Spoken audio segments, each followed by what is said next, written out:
Alright guys, so I've been off of YouTube for a little bit, just spending time with the family and doing that kind of thing. But honestly, last week was kind of eventful. The beginning of the week was kind of crazy because I was taking this AUDJPY trade, and let me walk you through this so you guys can understand this actually. Why not you guys? I'm just doing this for myself really, so whatever. But if you look at this, it's on a pretty long uptrend, right? So this uptrend is continuing, but it's got to stop and reject at some point. It's been pretty steady. So I just kind of zoomed out, right? So when in doubt, zoom out. And by zooming out, like look at this. So back in 2013 and 2016, I know, a long stretch, right? It's been this was kind of the top actually for a while, for for a long time, since 1994. So we're reaching those same heights right now. Chances are, the way it looks like it's going to continue climbing. So there's that. But anyway, so the point is, I wanted to make a trade, and I kind of did a good job and fucked up at the same time. So for example, I took this trade over here, right over here. So if you see this right over here, and this was, and remember, you guys have to get rid of this because this didn't happen at that point. So I took this trade and I went in pretty heavy. I put like a 0.04 lot or something like that, and I made like 30-40% of so I guess it was like a 1 to 5 basically. And that was really good. I made really good money that trade. But the thing is, when it came back up here to retest, and just to show you what it looks like kind of when you zoom in, right? So it actually looks like this. Look at this big bar, right? This big red bar, I guess, gray bar for my screen. So when it came back up to retest, and it looks like control buying, right? So I looked over here and I entered, and it started to go down. So I was like, okay, I doubled up a bunch of positions, and it just crashed through my my stop loss over here.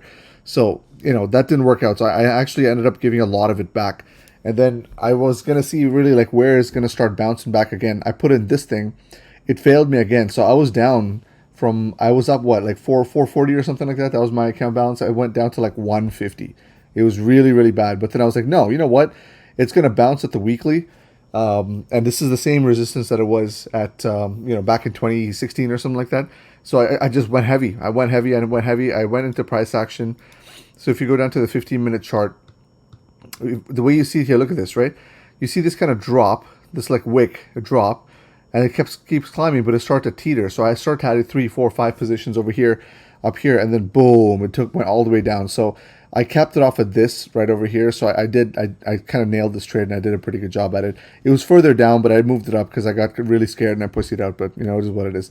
So this actually got my algo account some good money. I placed a manual trade there, and then I made about $100 on, $200 on this trade itself. So that was like, I don't know, it was like a 1 to 6 or something like that but I had like 3 or 4 positions. That's how I made that money. Anyway, so that was that. I'm pretty much back to, and then I was back to about 3 something, right? So 150, I made 200, it was around like 350. After that, I had a really, really, really good GBPUSD trade. Let me show you that one actually, because it's pretty interesting. Actually, right now it's doing some weird stuff, and I feel like, I don't know, I got to look more into this, but check this out, right? So if you go into, you got to forget this stuff. You got to forget this, okay? So if you go down to the 15 minutes, actually, let me get rid of this thing. That trade no longer is valid. I broke even on that. But if you go down to the 15-minute and forget all of this that happened over here, actually, this kind of looks like a cup and handle. I might enter a position over here. So yeah, it looks like a nice cup and handle formation right here on the 15-minute. Anyway, so if you see here, what I was looking at actually was, if you looked at the 1 hour, it kind of looks like, hey, this kind of a uptrend, whatever, right? But up until this point right here, it looks like a head and shoulders, right? So left shoulder, head, right shoulder, drop. It passes the neckline and it comes back up to retest. So this retest part did not happen, right? So I tried to play the right shoulder bit, like right over here. So right shoulder, head, left shoulder, right? Now, if you go down to the 15-minute, you see that it's like, see right here. This is where I started putting positions. And even in the 15-minute, it looks like another head and shoulder. Left shoulder, head, right shoulder. So at that point, I'm like, you know what? Let's risk it. I'll put the stop loss like right over here, and that's pretty much right where the head is at. So, and it looks like a pretty big drop, so I went for it. And man, that was great. I got a 1 to 3 risk reward ratio. I actually put like 3 to 4 positions, so that took me from about 330, and then it took me to 375 or something like that. So, pretty good trade overall. I think I made around like 10-15% of the account size. And then anyway, and then the next one, and this is what I'm really proud of actually. So again, I've been doing really good with these entries. Look at this entry, man. Like, let me just show you this. It looks freaking awesome. I'm starting to really get good at this. So, like, look at this. Look at that entry. Oh my God, that's so beautiful. I moved up my stop loss, for example, right over here, but I had a limit order, and I was like working. Actually, I had some problems at work, so I didn't trade really all day today. I had some limit orders that went through. Like, look at the fucking entry, man. That is a good ass entry. Like, AI basically got it. It wicked down and it came right back up. How did I get this entry?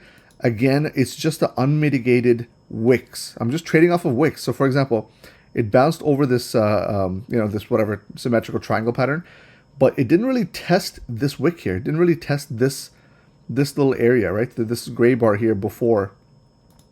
Let me get rid of this for a second. This little gray bar here before, it didn't test this area back. So I just put a limit order here, and I knew it was going to bounce. I just didn't think it was going to be like this. Massive, massive demand zone over here. So, I mean, I don't know. I'm hoping to play this all the way up to this 94 mark over here so I can get some, that'll be some good money, man. That's like almost 25% of the account size. So far, so good. It's going well. I have, see, there's another wick over here that it's not touched. So I thought it was going to come down over here, touch, and then really bounce. I would have added over here in this position, but no, it just kind of wicked down and it's continued to go up. So it might still bounce back down and we'll see what happens. But if I'm halfway through here and it goes to like 60 bucks, I might just close the trade. So that's that. But then the second one is Nasdaq, and I'm in this trade as well now. And I have a pretty big position size here. And look at this massive wick. Like, I don't know what's going on here, but if you go into the 1 hour, and this is like, boom, huge demand zone, and then for some reason just comes crashing down. I think that's because if you see the price action, it touched this wick over here, so it's just reacting to this wick. I feel like it's actually going to come up here and touch these areas here. That's why I have this position up here now. 0.04 lot for me is a massive position size, so I actually might move this to a 0.02, shave some profit here, maybe take a 10 buck profit. I know it's 10 bucks, but again, I'm trading small accounts, so it's a big deal. But anyway, that's pretty much what I got going on. I haven't really got too much time to look over all the other pairs or even the other indexes like Dow or S&P. I haven't really had too much of a chance to look at it because I've been pretty busy with work. But so far, it's doing pretty good, man. Like, I can't complain. I mean, like 25 bucks right over here, and then my Euro USD position is looking nice and saucy, man. Look at that. This entry. I'm really proud of this entry. Look at this. It's like barely touches underneath and it just climbs on top. So this is the kind of shit that I really look forward to because it's hard to make these entries. It's just really tough. But hey, I mean, that's what I'm here for. I try to do as much as possible with this kind of stuff. Again, if you look at it, this is another cup and handle. So once it gets over here and retests, I might add to another position. But, you know, we'll see. We'll see what happens. Anyway, I'll catch y'all later. Peace. Motherfuck the big three. Nigga, it's just big me. Nigga, boom. I'm really like that. And your best work is a light pack.